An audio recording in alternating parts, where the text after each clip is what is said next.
Hello and welcome. My name is Reed Jones, and I'll be running you through the Open Digital Library and Interlibrary Loan Initiative's Government Document Collection Grant Proposal. So the Open Digital Library and Interlibrary Loan Initiative was created in 2013 as a result of a workshop discussion in the Access Services Conference, after which 6 separate library professionals from various universities decided to collaborate and try and create a digital library that was focused on reducing the access costs to users regardless of affiliation. So far, this has been funded by supporting libraries, universities, and various grants through ALA, the Western New York Library Resources Council, and IDS. And with that funding, the digital library was able to open officially in spring of 2015. So the government documents collection was a collection of 25,000 declassified documents that dated back to 1800. They were donated to us from various institutions that housed them upon request. Our organization requested for the material and has put them as a high priority through various conversations with our affiliates and the staff for their content. The reason we consider them a high priority is because in this modern era that has been called the post-truth era, we find it necessary to make government publications easily accessible without any cost barriers.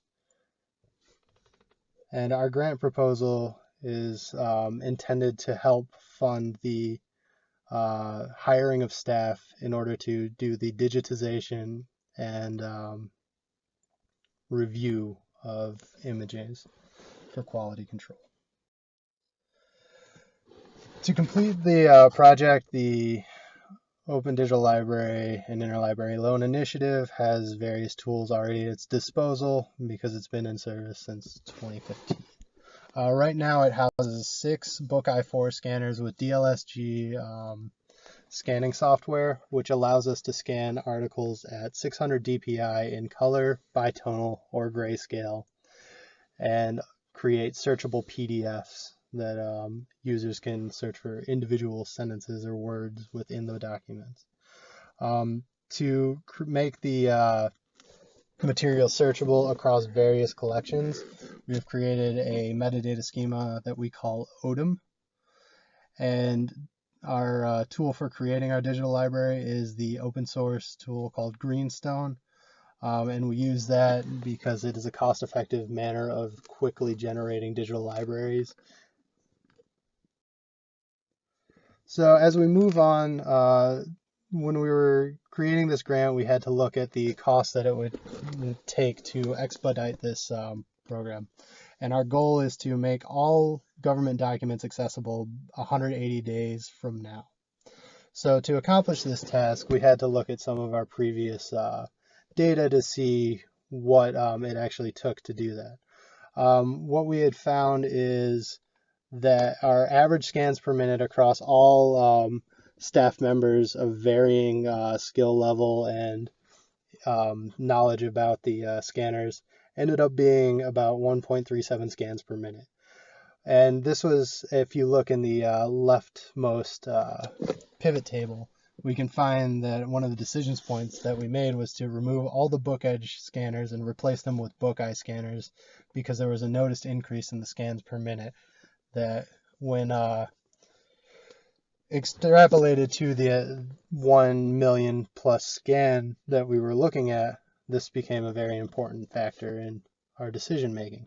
If you look over to the right, also we found that keeping constant communication with DLSG helped us because when we were able to get updates rolled out faster, we noticed that there were marked increases in the scan per minute time, which included the cleanup and the processing time for this software itself to create the searchable PDF images for us. Finally, we looked at the sum of a cost at $10 an hour to look and see how we could project the pricing that we needed. And we ended up seeing that at a hiring rate of about $10 an hour Every 4,600 scans roughly cost about $568.80 for us.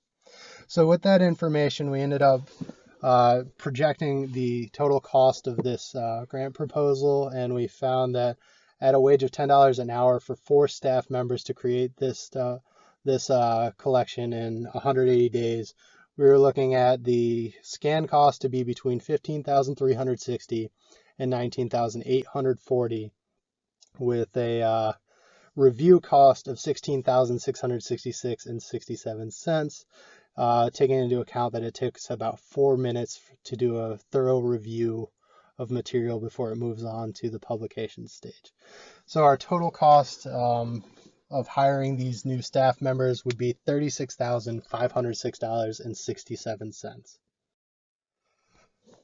After the processing was done, we had to decide how we were going to create a specific metadata schema for this collection. So what I have below is an example of the metadata schema based on our ODM system that has unique elements that define this metadata schema. The most important aspect of this is that we have a faceted identifier used as the doc ID in the record, and it uses a 4-letter code to understand the collection, followed by a dash and a numerical identifier for the document. So when you're looking across the entirety of the site, you need this full doc ID, but if you're looking in the site under the government documents collection, you can look for just that second aspect, that 1421, to find the documents. In addition, the government documents created a bit of a confusion for us because government documents don't have specific authors. In its place, we used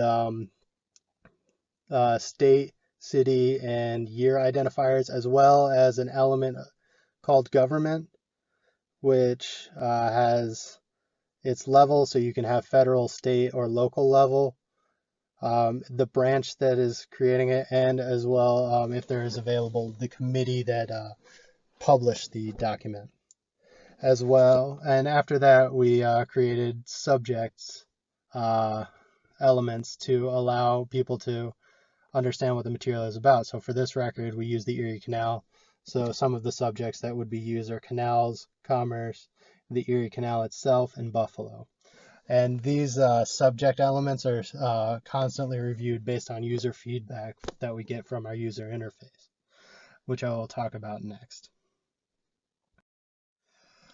So now when we move to the user interface, as you can see below, I have given you a shell of what it generally looks like. I have removed all the textual information from what the user interface is to highlight the uniformity across the entirety of the site.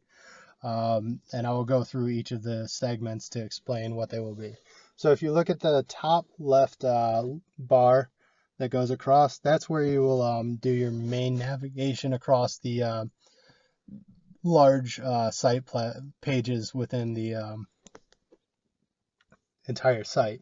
So you'll have your main site with all the information about the digital library. You'll have a contact us site. You'll have an interlibrary loan site, which allows people to get access to material that we haven't been able to digitize yet, but we can either digitize sections of it on the fly or actually send it to the closest library for them to use and return to us.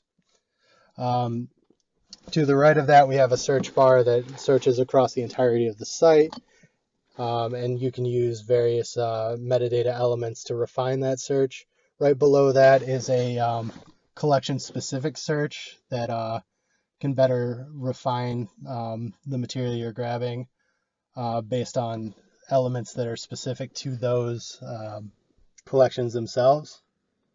If you look at the main part of the page for the government documents collection page, there are 2 tabs there. Those are to represent tabs that we have created based on our elements of the most used search elements based on our user usage information. So for the government documents, the 2 main ones that we use are subject keywords which is the first tab that we have, and the second one is the year of publication.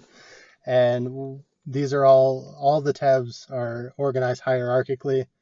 So for subjects, if you look at canal, it will populate all the documents that have canal as a subject. If you look at year, you can populate all the documents from 1967 that are housed. We also will add tabs for the level of government, the branch of government, and the committees as we go forward. In conclusion, the reason that we are creating this grant is because we see a high need for the dissemination of government documents to the general public and allowing it to be easier accessed. And we find that if we are able to create this, we can create a cost-free resource that will allow for better understandings of legislation, policy, and the workings of the United States government. Thank you.